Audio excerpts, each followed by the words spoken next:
कौन सा दवा था वो? प्रोलॉल 10 mg अच्छा और एमिटॉन प्लस।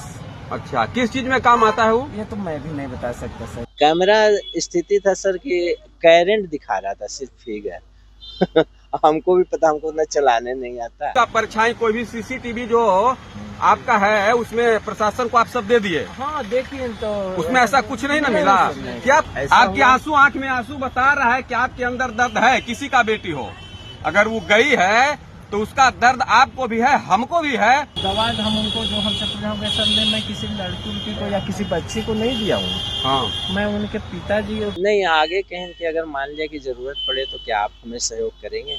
वैसा क्यों नहीं, एज ए जुनून पर्सन मैं बिल्कुल सहयोग करूँ, मैं भी समझ। मेरा तो अपने बोलती बंद है सर। आप कुछ गलत नहीं ना किए हैं? अगर गलत करते तो आपसे इतना बात भी तो नहीं फिर करते। क्या बोलती बंद होना है? इसमें तो सीधा बात है, आपका भी बच्ची अभी आप। नमस्कार, जस्टिस फॉर निर्भया में आप सबों का स्वागत है। और आज हम जस्टिस फॉर निर्भया में जिन सवालों के साथ हम आपसे रूबरू होने आए हैं, उससे पहले हम कुछ कहना चाहते हैं। देखिए, संतोष सिंह के गाली देने से, संतोष सिंह को ट्रोल करने से, संतोष सिंह को जान से मारने की धमकी देने से अगर निर्भया को न्याय मिल जाए, सलाम आपको। करिए, आप हमको जितना गाली देना है दीजिए, जितना ट्रोल करना है करिए, जितना जान से मारने की धमकी देना है दे दीजिए, जान से मार भी दीजिए। मौत हमको स्वीकार होगा अगर इस बेटी को न्याय मिल जाएगा तो। लेकिन इस बेटी के न्याय की लड़ाई को जो लोग गलत दिशा दे रहे हैं, उनका तो हम डे फर्स्ट से खोल रहे हैं ना। इस प्रदेश की मीडिया में वन मैन मैं हूं, जो चला रहा हूं डे फर्स्ट से, कि निर्भया के साथ जो कुछ भी हुआ है उसकी जानकारी उनके परिवार के लोगों को है। और आज एसआईटी जो जांच कर रही है, एसआईटी जिस दिशा में आगे बढ़ रही है, वो कहीं न कहीं मैंने 2 दिन पहले उस बात का खुलासा कर चुका हूं। मेरे पास एविडेंस है, मेरे पास पब्लिक का इनपुट है, हम उस इनपुट पर चला रहे हैं। लोग कह रहे हैं कि बताइए, संतोष सिंह चलाया कि लड़की लेके गया दवा? अब देखिए दवा दुकानदार क्या कह रहा है। ये जितने इस तरीके के लोग हैं, हम कार्यक्रम की शुरुआत में चलाए हैं, पूरा बाइट भी उनका चलाएंगे। उन तमाम लोगों से हमारी कोई व्यक्तिगत लड़ाई नहीं है, ना मेरा कोई विद्वेष है। जो लोग सोशल मीडिया पर, फेसबुक पर लिख रहे हैं, पत्रकार बंधु, हमारे मित्र लोग, उनके चैनल पर देखिए क्या खबर चल रहा है। ये जो दो मुंह दोगलापन जो है ना, इस दोगलापन को समझिए। जो बड़ा बड़ा सुनहरे अक्षर में जो बात लिख रहे हैं सोशल मीडिया फेसबुक पर, जरा उनका चैनल में चले जाइए कि चैनल पे वो क्या चला रहे हैं। यही दोगला चरित्र है कि हम अपने समाज को भ्रमित कर रहे हैं और हम अपने चैनल पर कुछ और चला रहे हैं। चलाइए, हम तो जो चैनल पर चला रहे हैं वही बात हम अपने सोशल पेज पर भी लिख रहे हैं। देख लीजिए, जनता उसको टेस्ट करके देख ले कि जितने लोगों ने सोशल पेज पर धूम मचाए हुए हैं, उनको कहिए कि अपने चैनल पर क्यों नहीं चला रहे हैं। भाई, सारे नेशनल चैनल के लोग हैं, क्यों नहीं चला रहे हैं? अखबार में क्यों? अखबार में भी कोई दूसरा थोड़ी, अखबार में भी तो वही लोग हैं, क्यों नहीं छाप रहे हैं वो लोग? देखिए, हम जिस समाज में पैदा लिए हैं ना, जिस समाज में पले बढ़े हैं, वहाँ कभी हमको जात नहीं सिखाया गया है। वहाँ हमेशा सिखाया गया है सत्य के साथ खड़े रहना है बेटा। हमेशा सिखाया गया है कि ईमानदारी ताकत देगा आपको, और हमेशा सिखाया गया कि स्वाभिमान से समझौता नहीं करना है। इसके लिए घास की रोटी भी खानी पड़ी तो खा लेना बेटा, लेकिन स्वाभिमान से समझौता नहीं करना। सत्य परेशान करेगा लेकिन झुकना मत। और तुम्हारे पास ईमानदारी रहेगी तो वो ताकत रहेगा जो कोई तुमको डिगा नहीं सकता। मेरी जिंदगी का यही 3 मूल मंत्र है। 27 साल से पत्रकार है, 2008 से सोशल प्लेटफॉर्म पर है, और इस दौरान लाखों लोग हमसे मिले होंगे। और इस सोशल प्लेटफॉर्म पर हम दावे के साथ कह सकते हैं कि एक भी व्यक्ति खड़ा होकर कह दे कि संतोष सिंह की कीमत हमने लगाई और संतोष सिंह को हमने खरीद लिया। एक भी व्यक्ति को ऐसा कह दे कि जाति के नाम पर संतोष सिंह पत्रकारिता करता है, एक भी व्यक्ति। हम दरभंगा में पत्रकार थे, हम अपने घर से पत्रकारिता शुरू किए पटना तक के सफर में, लेकिन आज सवाल वो नहीं है। आज सवाल ये है कि हमारी बेटी, मेरी बेटी, हम डे फर्स्ट से कह रहे हैं कि ये मेरी बेटी है, भले इसके बाप ने उस धर्म का निर्वाहन नहीं किया, हम उसके बायोलॉजिकल बाप नहीं है, लेकिन इमोशनली इस बच्ची के साथ हमारा वो रिश्ता हो गया है कि मुझे रात सपना में निर्भया आती है और कहती है अंकल मुझे इंसाफ चाहिए, और हम इसके इंसाफ की लड़ाई लड़ रहे हैं। मेरा कोई एजेंडा नहीं है। मैंने जो कहा वो एसआईटी उस दिशा की तरफ बढ़ रही है। मैं पहले दिन से कह रहा हूं कि परिवार को पता है कि आखिर इस निर्भया ने इस हद तक क्यों मजबूर हुई है। परिवार को पता है कि इसके साथ क्या हुआ है। हमारे टोटल पीछे के एपिसोड को उठाकर आप देख लीजिए। पिछले 2 दिन से एसआईटी जिस पर काम कर रही है उस हम 4 दिन पहले खबर चला चुके हैं, और उन तमाम लोगों को हम चुनौती देते हैं जिन लोगों ने कल इनके जिस दवा दुकानदार के यहाँ से दवा ली गई थी उसको चला चला के जो कह रहे हैं कि देख लीजिए बेटी को लाने की नहीं है हिम्मत, जाओ उसके बाप से पूछो कि रोजाना वो दवा क्यों खाता था। है हिम्मत कि बाप का जो है सो इंटरव्यू तुम चलाओगे? है हिम्मत उसके भाई से जाकर पूछो कि ये दवा नींद की दवा है, क्यों लेते थे बेटा, रोजाना क्यों लेते थे? दवा दुकानदार ने कहा है ना कि नियमित हमने यहां से ले जाते थे। और ये तो सत्य है ना कि ये भी सत्य नहीं है कि पटना में जब लड़की का कमरा तोड़ा गया या लड़की के पास से जो दवा बरामद होते, यही दवा है जिसका बैच नंबर के आधार पर पुलिस जहानाबाद पहुंची थी। तो आखिर जो दवा लड़की के पिता ने लिया वो दवा हवा मुड़ के पटना पहुंच गया उसके पास, या एसआईटी ये भी मैनेज कर रही है कि जहानाबाद के ग्रुप की दवा लाकर पटना में डाल दिया उसके बगल में। अगर ऐसा हो रहा होगा तो फिर तो ईश्वर ही बेहतर समझ सकते हैं कि निर्भया के साथ हुआ क्या है। बताइए ना, उसके पिताजी को तो बताना चाहिए ना कि ये दवा क्यों लेते थे नियमित, किसके लिए लेते थे। और दवा दुकानदार कहता है कि हमको नहीं पता है कि इस दवा का काम क्या है। अरे बाबा, दवा दुकानदार को पता नहीं होगा। वो दवा जो है बिना प्रिस्क्रिप्शन को क्या बेचा ही जा सकता है। और बड़ा कहें कि हम तो बहुत भला मानुस है, हमारा सीसीटीवी काम नहीं कर रहा है, और ये दवा किसका है मुझे नहीं पता है। दोनों बात सुनिए। कल मीडिया ने जो पहली बाइट इससे लिया है कि भाई एसआईटी ने क्या पूछा है, तो इसने कह दिया कि आए थे सीसीटीवी फुटेज के बारे में पूछा। और पत्रकार भी होशियारी देखिए, दवा के बारे में कोई सवाल नहीं किया क्योंकि एजेंडा सेट करना था। और वो जितने चैनल आप देख रहे हैं ना, वो चैनल पर डिफरेंट आदमी, जहानाबाद का एक अलग मिजाज है। 21 रिपोर्टर 14 चैनल का लोगो लेके घूमता है, 14 चैनल का रिप्रेजेंटेटिव वही है। वहाँ एक अलग खेला मीडिया में चलता है। तो देखिए पहले वो 14 चैनल वाला क्या, लड़की को बाप क्या कह रहा है, उसके बाद जब लोग इनके समाज के लोग गए उससे पूछने के लिए तो क्या सवाल कर रहे हैं जरा सुन लीजिए, गौर से सुनिएगा। सीसीटीवी कैमरा उनके पास नहीं है, काम नहीं करता है। उनके पिताजी ले जाते हैं, यूपीआई से पेमेंट हुआ है, किसका यूपीआई से हुआ है ये हमको नहीं पता है। हमारे पास तो यही ना है कि 370 रुपया का पेमेंट यूपीआई हमारे निर्भया के अकाउंट से हुई है, बस।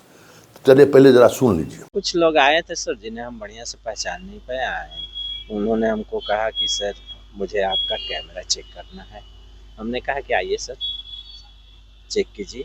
उन्होंने चेक किया तो कैमरा का जो हार्ड डिस्क था ना फुल मिला। तो उन्होंने हमें सलाह दिया कि इसको आप कृपया बना करके बढ़िया से अपडेट रखिए। बस इतना ही बात तो हुई सर। फिर आगे भी उन्होंने कहा कि क्या कहा कि आगे भी पूछताछ नहीं, आगे कहें कि अगर मान लिया कि ज़रूरत पड़े तो क्या आप हमें सहयोग करेंगे? हम कहे सर क्यों नहीं, एज ए जुनून पर्सन मैं बिल्कुल सहयोग करूँ। मैं भी सामाजिक नागरिक हूँ सर। बताइए कि आप किस मामले में पूछताछ की कुछ जानकारी दी? ना, ऐसा तो कुछ नहीं है सर। खाली वो कैमरे पे फोकस या कैमरा देखी ना, उसके बाद ये सब बातें हुई। कुछ दवा ववा के विषय में भी बात की होंगे। नहीं सर, दवा तो नहीं, ऐसा कुछ तो नहीं। कैमरे की क्या स्थिति थी आपके? कैमरा स्थिति था सर कि करंट दिखा रहा था, सिर्फ फिगर हमको भी पता, हमको ना चलाने नहीं आता। तो क्या हार्ड डिस्क फुल था क्या? हाँ, तो उन्होंने चेक किया था, हार्ड डिस्क फुल था। तो बच्चे लोग थे, बुलाए घर से, तो बच्चे लोग कहेंगे हार्ड डिस्क फुल है। और रियल में सर हम मैकेनिकल को बनाने के लिए कहे हुए हैं। वो कहें कि फुर्सत मिलेगा तो भैया मैं आकर बना दूंगा। बस इतना ही तो है सर। रोहित मेडिकल आप ही का है, आप ही ओनर हैं? तो आप ही के दुकान से जो नीट छात्रा जो पटना में जिसकी मौत हुई है, आपके दुकान से वो दवाई खरीदी थी? नहीं सर, नहीं खरीदी थी। नहीं सर। एसआईटी वाला आपसे पूछताछ किया है? वो तो आए थे, पूछ रहे थे, कैमरा हम खोली थे। अच्छा, तो वो दवा हम उनको जो हमसे पूछा, हम कहा, सर मैं किसी लड़की उड़की को या किसी बच्ची को नहीं दिया हूँ। हाँ। मैं उनके पिताजी फोटो दिखाए कि इनको आप पहचानते हैं? हम कहा हाँ सर, इनको एज ए जुनून पर्सन। आपके ग्राहक थे वो, आते हाँ, जाते रहते थे? हाँ। लड़की के पिताजी। अच्छा, हाँ। तो उन्हीं को कभी जरूरत पड़ता था तो हमसे लेते थे। और वो भी पेमेंट करते थे या कहीं से करवाते थे उनको। अच्छा, आप लोग का है, आप का है, आप छुपना नहीं है? ना ये बच्चा है मेरा। कोई बात नहीं, आपके दुकान में हैं, और तो इसमें छुपिएगा तो संदेह होता है, क्योंकि भ्रामक खबर चल रहा है, चलाया जा रहा है, तरह तरह की बातें आप देख रहे होंगे मीडिया में। तो आप लोग में से कोई उस लड़की को पहचानते हैं? कभी देखे जीवन में? आज तक तो मैंने नहीं देखा उनको, क्योंकि मैं यहाँ रहता कोई इस दुकान में आते जाते कभी उसका परछाई, कोई भी सीसीटीवी जो आपका है उसमें प्रशासन को आप सब दे दिए? हाँ देखिए, तो उसमें ऐसा कुछ नहीं ना मिला? क्या पूछा है एसआईटी वाला आपसे? हमसे यही पूछा गया कि आपने ये दवा को बेचा है? हाँ। तो हम सर बोले कि मेरे पास ये दवा तो है। हाँ, कौन सा दवा था वो? प्रोलॉल 10 mg अच्छा, और एमिटॉन प्लस।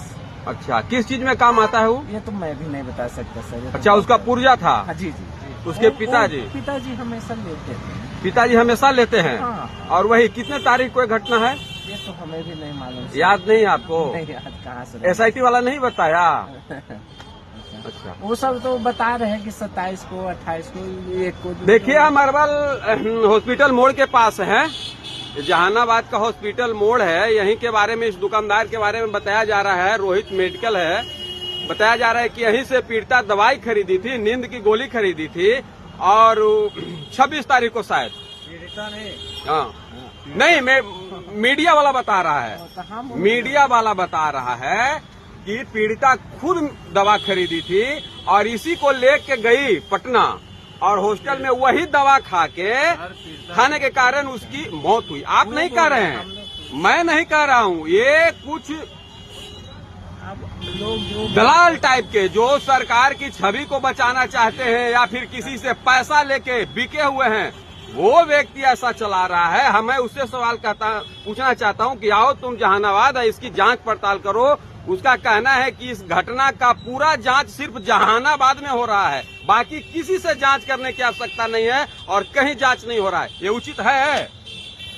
सर मेरे समझ से आएगा मानव। हाँ। वो बच्ची हर घर की बच्ची थी। हाँ। मेरी भी बच्ची थी। हाँ।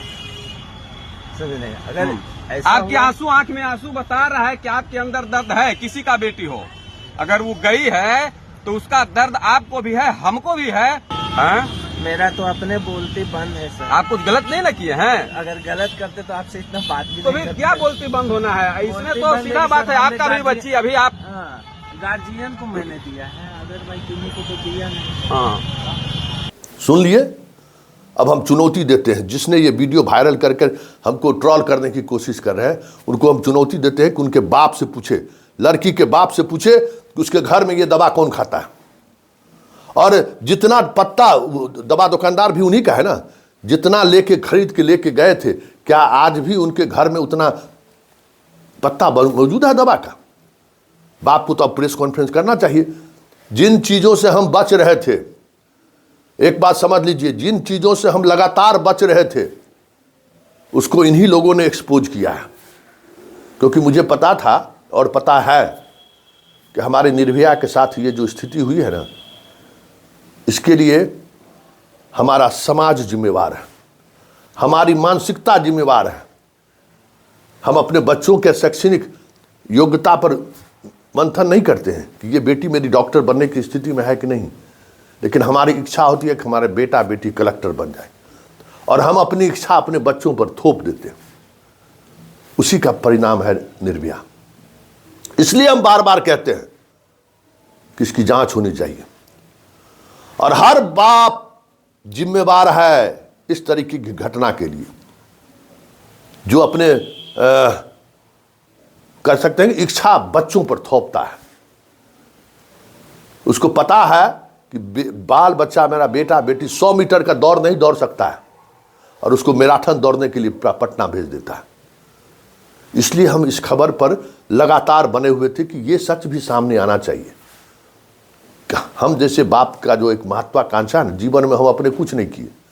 इसके पिताजी क्या हैं? चपरासी थे। ये अपने पिताजी के अनुकंपा पर अखिलेश सिंह मंत्री बने तो इनको किरानी बना दिया। अखिलेश सिंह अपने कह रहे थे, अपने जीवन में कुछ नहीं किए, अब बच्चों को डॉक्टर बनाने का सपना देख रहे हैं। अरे भाई, हमारा आपका भी तो कुछ होता है ना, कि हमारा आपका जीवन शैली कैसा रहा है, पढ़ाई को लेकर क्या समझदारी रही है, उसी का असर बच्चों पर पड़ता है ना। नहीं, हम अपने जीवन में कुछ नहीं किए, लेकिन हम अपने बच्चा को कलेक्टर बनाएंगे, और इसके लिए आप दबाव बनाते हैं बच्चों पर। तो ये सारी चीज़ें हैं हमारे निर्भया के इस दर्दनाक मौत के पीछे। हम उसको महसूस कर रहे हैं कि जितनी दवा वो खाई है, और उसके खाने के बाद किस तरीके से तड़प तड़प के इसने जान दी होगी। कई डॉक्टरों से मैंने पूछा, लीवर किडनी सब फेल कर गया होगा। जैसे जैसे ऑर्गन फेल हो रहा होगा, आप सोच नहीं सकते हैं कि इसके शरीर के अंदर कितने तरीके का दर्द इनको महसूस होता होगा। इसलिए जिस किसी ने भी उस दवा दुकानदार का इंटरव्यू लिया है और मुझे ट्रोल कर रहा है, हम उनको चुनौती देते हैं कि इनके पिताजी का भी इंटरव्यू चलाइए कि आखिर इस नींद की दवा जो विशेष परिस्थिति में खाया जाता है, इनके घर में कौन खाता है। ऐसे बहुत सारे सवाल हैं। हम उनके परिवार को कभी घेरना नहीं चाहते थे, क्योंकि हमें पता है कि उनके परिवार की जब जिम्मेवारी तय होगी तो बहुत सारे लोग घेरे में आएंगे। लेकिन इसलिए घेरे में नहीं आएंगे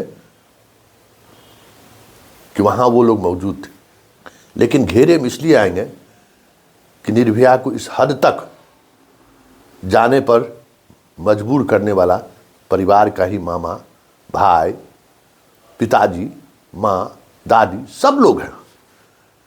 पटना भेज दिए, बेटी मेरा डॉक्टर बन जाएगा। पटना भेज दिए, पोती मेरा डॉक्टर बन जाए। पटना भेज दिए, मेरी भगनी डॉक्टर बन जाए। ऐसा भी कहीं होता है क्या? कई और चीज़ें हैं। और सवाल है एक और है, जो मीडिया वाले सब चीख चीख कर कह रहे हैं ना कि मंत्री का बेटा, संतरी का बेटा। अरे आपके पास प्रूफ है तो आइए, सामने लेके आइए। हमने जो दिखाया है, SIT उस दिशा की तरफ बढ़ रही है। आप दिखाइए कि कौन मंत्री है। नाम बोलने से खाली वाह रे वाह, हवा दे रहे हैं, हवा दिए जा रहे हैं। अरे दिखाइए तो सही। आपके पास, आप मीडिया वाले हैं, हम दोनों आदमी साथ काम किए हुए हैं। बिना एविडेंस के ETV में कुछ चलता था क्या? दिखाइए ना वो एविडेंस कि कौन मंत्री का वो बेटा है जो इस रैकेट में शामिल है। करिए खुलासा। आपका चेला ये खुलासा कर रहा है, आप गुरु है, खुलासा कीजिए उसका। आज गुरु चेला में कोनो पहली बार भिड़ंत थोड़ी हुआ है, कई मौके पर गुरु चेला में भिड़ंत हुआ है। लेकिन चिल्लाइए मत। चिल्ला चिल्ला के जो है आप जनता को बेवकूफ़ बना सकते हैं, पत्रकार को नहीं। क्योंकि आप मेरे बारे में भी जानते हैं, हम आपके बारे में भी जानते हैं, लेकिन जनता को दिग्भ्रमित नहीं कीजिए। गुरुदेव, सच को सामने लाइए, और जो सच है वो सामने आएगा तो आने वाली जनरेशन, पीढ़ी जो पटना अपने बच्चों को पढ़ने के लिए भेजना चाहता है, उसे समझ में आएगा कि पटना जैसी जगहों पर जब हम अपनी बेटी और बेटे को भेजते हैं, किस किस प्रताड़ना से उसे गुजरना पड़ता है।